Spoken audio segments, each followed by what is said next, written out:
গোৱালপাৰা জিলা প্ৰশাসনে যি অমানৱীয় উচ্ছেদ অভিযান চলাই আজি ১৫০০ৰো অধিক পৰিয়ালক গৃহহাৰা কৰিলে। এয়া সম্পূৰ্ণ অমানৱীয় উচ্ছেদ অভিযান, এয়া সম্পূৰ্ণ অবৈধ উচ্ছেদ অভিযান।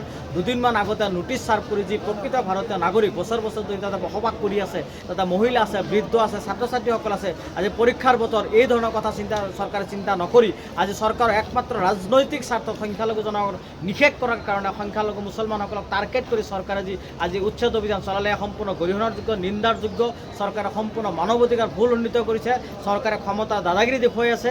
আৰু এই আজি হিমন্ত বিশ্ব শৰ্মাৰ চৰকাৰে যি একনায়কত্ববাদ হিটলাৰী যি স্বেচ্ছাচাৰী শাসন আৰম্ভ কৰিছে, সম্পূৰ্ণ গৰিহণাৰযোগ্য। আৰু আমি চৰকাৰক সকীয়াই দিব বিচাৰিছোঁ, এই ধৰণৰ অত্যাচাৰ যদি বন্ধ নকৰে, সংখ্যালঘু জনগণৰ যদি এই ধৰণৰ টাৰ্গেট বন্ধ নকৰে, নিশ্চিতভাৱে আমছে অনাগত দিনত চৰকাৰৰ বিৰুদ্ধে প্ৰবল গণতান্ত্ৰিক গণ আন্দোলন গঢ়ি তুলিব।